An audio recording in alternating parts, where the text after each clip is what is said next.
બધાને સુખી કેમ કરાય?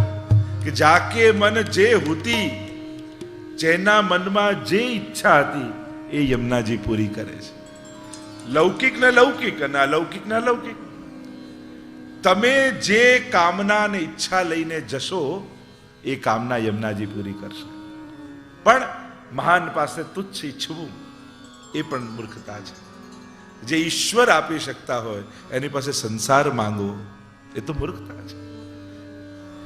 અને એટલા માટે શ્રી યમુનાજી સબન કો સુખ દે, અને પ્રગટ પ્રમાણ છે. જે મનમાં કામના રાખશો ને યમુનાજીનું આરાધન કરશો, યમુનાજી બધું જ પૂરું કરશે. નિશ્ચિત વાત છે. બધાને સુખ આપનારા છે. દરેકનું સુખ જુદું છે. સુખ બધાને જોઈએ છે, પણ દરેકના સુખ જુદા છે. કોઈનામાં સુખ છે, કોઈનામાં સુખ છે, કોઈનામાં સુખ છે. એક વસ્તુ યાદ રાખજો, બુદ્ધિ અને મહેનતથી સુખના સાધનો ભેગા કરી શકાય, સુખી ન થઈ શકાય. સુખના સાધન બુદ્ધિ અને મહેનતથી મેળવી શકો, પણ સુખી થવા માટે તો તમારી સારી સમજ જોઈએ.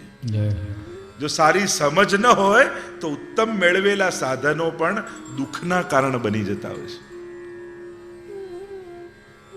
એટલા માટે એની કૃપા જોઈએ. ઈશ્વરની કૃપા વગર મેળવેલી વસ્તુઓ પણ સુખ નથી આપી શકતી. તો સબન કો સુખ દેન और પિય સંગ કરત સેન. યમુનાજી સુખ માટે શું કરે છે? ઠાકોરજીને સેન એટલે ઈશારો. સેન સંકેત દેહો બોલાય. આપણે કહે ને સંકેત કરવું, સેન કરવું. અને એટલે યમુનાજી ઠાકોરજીને સંકેત કરે કે જો મેં જેની વાત કરી હતી ને એ સન્મુખમાં છે. જો પ્રભુ, હું જે ગોપીની વાત કરતી હતી એ ગોપી દંડવત કરવા આવી છે, એ હમણાં હવેલીમાં આવ્યા છે, એ હમણાં પાઠ કરી રહી છે, એમ સંકેત કરી અને શ્રી ઠાકોરજી પાસે કૃપા કરાવે છે. તો સબન કો સુખ દેન પિય સંગ કરત સેન और चित्त में तब परत चैन जब ही बोले. અને શ્રી યમુનાજીને ચિત્તમાં ક્યારે આનંદ થાય, યા ભક્તના ચિત્તમાં ક્યારે આનંદ થાય? જ્યારે શ્રી યમુનાજી કંઈક બોલે. चित्त में तब परत चैन जब ही बोले, अति ही विख्यात और सब बात इनके हाथ. श्री यमुनाजी अति विख्यात. अति विख्यात એટલે કેવલ વૈષ્ણવ પૂરતા નહીં, કેવલ મનુષ્ય પૂરતા નહીં, એ તો ભુવમ ભુવન પાવનિમ અધિગતામ અને કસ્વને. 14 લોકમાં જેનો યશ પ્રસરાયો છે એ સમસ્ત ભુવનો અને લોકોને પાવન કરનારા છે. છેક ગોલોક ધામમાં બિરાજતા નારાયણના હૃદયમાંથી નીકળતા સૂર્ય દ્વારા થઈ કલિંદગીરી મસ્તક પર પડી અને વહેતા વહેતા છેક ત્યાં સાગરમાં જઈને મળે. કૃપા જલધી સંશ્રિતે, અને મળે છે તો કૃપા સાગરને જઈને. પણ સમસ્ત લોકોને યમુનાજી પાવન કરે છે. એવા શ્રી યમુના અતિ ही વિખ્યાત और सब बात इनके हाथ. કારણ કેમ વિખ્યાત છે? બધી વાત એમના હાથમાં છે. લોકો મહેનતનું ફળ આપે, કોઈ કર્મનું ફળ આપે, પણ શ્રી યમુનાજી તો એક વાર પણ જેણે યમુનાજીના કે ઠાકોરજીના નામ લીધા છે એને સર્વસ્વ જુ દેહી. 41 પદમાં આવ્યો ને, ઠાકો સર્વસ્વ જુ દેહી. એને તો પોતાનું સર્વસ્વ, યમુનાજીનું સર્વસ્વ શું છે? તો કે ઠાકોરજી. અને જીવને ઠાકોરજી આપી દે છે, એવા શ્રી યમુનાજી છે. એટલે અતિ વિખ્યાત. કારણ વસ્તુ આપનારા દુનિયામાં ઘણા છે, એનો યશ ફેલાય છે, પણ ભગવાન આપનારા તત્વો બહુ ઓછા છે. એક મહાપ્રભુજી આપે, એક યમુનાજી આપે. અદેય દાન દક્ષશ્ચ મહોદાર ચરિત્રવાન. મહાપ્રભુજીનું નામ છે. કોઈ ના આપી શકે એવું દાન શ્રી મહાપ્રભુજી આપે છે. અને કોઈ ના આપી શકે એવું દાતા શ્રી યમુનાસી નાહી કો ઓર દાતા. એટલે તો કહ્યું એમના જેવી કોઈ દાતા નથી. કેમ? કોઈની પાસે ઘણું બધું હોય તો થોડું ઘણું આપે, કોઈ બહુ ઉદાર હોય તો ઘણું બધું આપે, પણ યમુનાજી તો સર્વસ્વ જુ દેહી. પોતાનું સર્વસ્વ એવા ઠાકોરજીનું દાન કરે. એટલે યમુનાસી નાહી કો ઓર દાતા. એમના જેવું દાતા કોઈ નથી. એટલે જ કહ્યું અતિ વિખ્યાત સબ બાત ઇનકે હાથ, નામ લેત હી કૃપા કરી અતોલ. કેવલ નામ લેવા માત્રથી કેવી કૃપા કરે? અતોલે, જેની તુલના ન થઈ શકે એવી કૃપા. દુનિયામાં કઈ એવી વસ્તુ છે કે જેની સાથે કોઈની સરખામણી ન થઈ શકે? તો કે ભગવાન.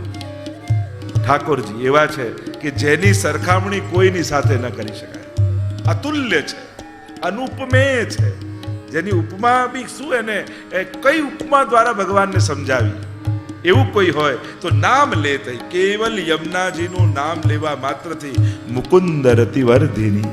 શ્રી યમુનાજી ઠાકોરજીમાં પ્રેમનું દાન કરનારા છે અને પ્રભુને વશ કરનારા છે. પ્રભુ એ જીવને વશ થઈ જાય જેના મુખમાં સદાય યમુનાજીનું નામ રહેતું. કોઈને આશીર્વાદ બી આપતા હોય ને તો મુખમાં યમુનાજીનું નામ લેતા લેતા આશીર્વાદ આપશો ને તો તમારા આશીર્વાદ એ ફળી જશે. કારણ યમુનાજી જેના જીભ પર હોય, હૃદયમાં હોય, એના મુખમાંથી નીકળેલા શબ્દો પૂરા કરવા માટે ભગવાન બંધાયેલા છે. પ્રભુ એની સર્વ મનોકામના એમના આશીર્વાદને સફળ કરે છે. નામ લેત હી એટલે યમુનાજીનું નામ કેવું છે? યમુના કે નામ અગદૂર ભાજે. યમુના યમુના નામ જપો એટલે અનેક અનેક પદો ધોળોમાં આપણે યમુનાજીના નામનું કેટલું કારણ કે આ ત્રણ વસ્તુનું બહુ મહત્વ. પ્રભુની સેવાનું મહત્વ છે, યમુના મહાપ્રભુજીના સાનિધ્યનું મહત્વ છે અને યમુનાજીના સ્મરણનું મહત્વ છે. આ ત્રણેય તત્વોનું આરાધન આપણે કરીએ તો ઠાકોરજીના શ્રીજીનું સેવા, શ્રીજીની સેવા, એમની યત્કિંચિત સેવા પણ કરો ને એ ક્યારે નિષ્ફળ નથી જતી. મહાપ્રભુજીનું ક્ષણવાર સાનિધ્ય મેળવી લો ને એ પણ નિષ્ફળ. કારણ સર્વોત્તમ સૂત્રમાં નામ છે સાનિધ્ય માત્ર દત્ત શ્રી કૃષ્ણ પ્રેમા. નેક જો બેઠો છાય પુરુષોત્તમ ફલ દેત હૈ, નેક જો બેઠો છે. એટલે જે વલ્લભ સાકીમાં પણ કહ્યું, ક્ષણવાર મહાપ્રભુજી એવા કલ્પ વૃક્ષ છે કે નીચે આવીને ક્ષણવાર બેસો ને તો એ પુરુષોત્તમનું ફલ તમને આપી દે. હવે વિચાર કરો, તમે ઝાડ નીચે આવીને બેસો તો ફળ તમારા ખોળામાં ક્યારે આવે? જ્યારે પાકે ત્યારે. ફળ પાકે તો ગોદમાં પડે, અહીંયા ઊંધું છે. જ્યારે બેસનારોની ભક્તિ પાકી જાય ને ત્યારે ફળ આપમેળે ખોળામાં આવીને પડી જતું હોય. અહીંયા તો બેસનારો પાકવો જોઈએ. ત્યારે પુરુષોત્તમ ફલ દેત હૈ, બેઠ નેક જો બેઠો છાય. સાનિધ્ય માત્ર દત્ત શ્રી કૃષ્ણ પ્રેમા. ક્ષણવારનું સાનિધ્ય તમને કૃષ્ણ પ્રેમથી ભરી દેશે. અને એ જ રીતે મુખમાં લીધેલું યમુનાજીનું નામ મુકુંદ રતિવર્ધિની તમને ઠાકોરજીમાં અનંત પ્રેમનું દાન કરશે. તમે વિચાર્યું નહીં હોય કે મને તો ક્યારે ભાવ નહોતો, પણ યમુનાજીની એવી કૃપા થઈ. એકવાર યમુનાજીના પાન કર્યા, એકવાર યમુનાષ્ટકનો પાઠ કર્યો, ઠાકોરજીમાં કેવો ભાવ જાગ્યો. મેં કેટલા એવા વૈષ્ણવને જોયા કે યમુનાજીની કૃપા થકી એ પુષ્ટિ ભક્તિમાં કેટલાય આગળ નીકળી ગયા. પ્રગટ યમુનાજીની એમને કૃપાનો અહેસાસ થયો. તો નામ લેત હી કૃપા કરી અતોલે. અને કઈ રીતે? તો કે દરસ કર પરસ કર ધ્યાન હી અમે ધરે. અને એટલે જ કહ્યું સદા બ્રજનાથ ઇન સંગ ડોલે. દરસ કર, ત્રણ વસ્તુ બતાવી: દરસ, પરસ અને ધ્યાન. કોઈ સ્નાન કરવાથી ઉદ્ધાર કરે, કોઈ પાન કરવાથી ઉદ્ધાર કરે, પણ યમુનાજી ઢાય કે જાય જો શ્રી યમુના તીરે. દોડીને જાઓ. એના ભાગ્યનું શું કહીએ? તટ તેમાં જઈને શું થશે? એ થશે કે જે ત્યારે ક્યારે વિચાર્યું નહીં હોય એવું આ તટમાં છે. જોતા જન્મ સુધાર્યા. ત્યાં અનંત લીલાઓ બિરાજમાં. આજે પણ યમુનાજીની ભીતર વાર્તા સાહિત્યમાં તો અનેક અનેક એવા પ્રસંગો. પેલા એક વૈષ્ણવને એવો ભાવ હતો કે મદન મોહન સ્વામીજીના સુંદર હું વસ્ત્ર ધરાવું, અને ગુસાઈજીને તાકો લઈને આવ્યા. યસ ગુસાઈજી સંધ્યાવંદન યમુનાજીની અંદર કરી રહ્યા છે તટ ઉપર, અને ગુસાઈજી કહ્યું આ તાકો યમુનાજીમાં પધરાવી દો. અને પેલા વૈષ્ણવનું તો મન તૂટી ગયું, આટલા સમયનો મારો મનોરથ, અને ગુસાઈજી આ રીતે જલમાં પધરાવી દે. કે તમને ના કહી દીધી હોત. ત્યારે ગુસાઈજી જાણ્યું કે આને શંકા થઈ છે. કહ્યું યમુનાજીમાં ડૂબકી લગાવો. અને જ્યાં ડૂબકી લગાવી ભીતર ભીતર ભીતર ભીતર અંદર ગયા. એક સુંદર સુવર્ણનો મહેલ દેખાયો. ભીતર પ્રવેશ કર્યા. રત્નો જડિત સુંદર દ્વારો દેખાય છે, અને દ્વારોમાંથી અંદર પસાર થતા થતા ભીતર ગયા તો સોનાના સિંહાસન પર જે વસ્ત્ર એણે ધર્યું હતું, આપ્યું હતું ભેટ, એ વસ્ત્ર પહેરી ઠાકોરજી અને સ્વામીજી ત્યાં સુંદર વિહાર કરી રહ્યા છે. અને એને દર્શન થયા કે ગુસાઈજીએ જલમાં પધરાયું નથી, યમુનાજીના હસ્તમાં આપ્યું, અને યમુનાજીએ વસ્ત્ર શૃંગાર સિદ્ધ કરી યુગલ સ્વરૂપને ધરાવ્યા છે. આ ભાવ આપણે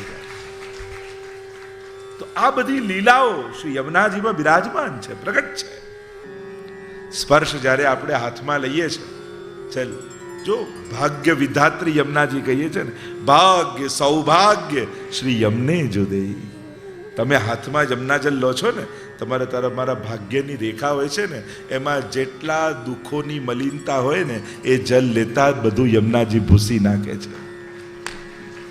એવા શ્રી યમુનાજી.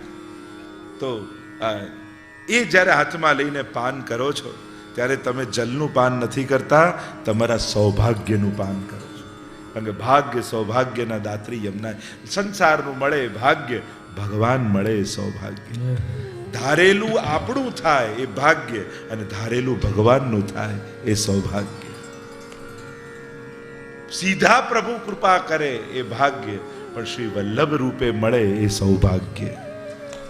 એવું અનેક રીતે આપણે જોઈ શકીએ કોણ ભાગ્ય ને કોણ સૌભાગ્ય, પણ આ બંનેના દાત્રી શ્રી યમુનાજી છે.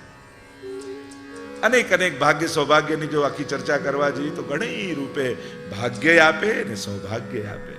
જ્યારે પ્રભુ ભગવાન રૂપે મળે તો ભાગ્ય છે, પણ પ્રભુ પ્રિયતમ રૂપે કૃષ્ણ રૂપે મળે એ સૌભાગ્ય છે. સર્વદા સર્વભાવે ન ભજનીય. આપણે દાસ રૂપે મળીએ તો ભાગ્ય, પણ વ્રજભક્ત રૂપે પ્રભુને મળીએ સૌભાગ્ય છે. અનેક રૂપે ચર્ચા કરી શકાય. તો ભાગ્ય સૌભાગ્યના દાત્રી તો યમુનાજી કેવા છે, તો કહ્યું દરસ કર, પરસ કર, સ્પર્શ કર.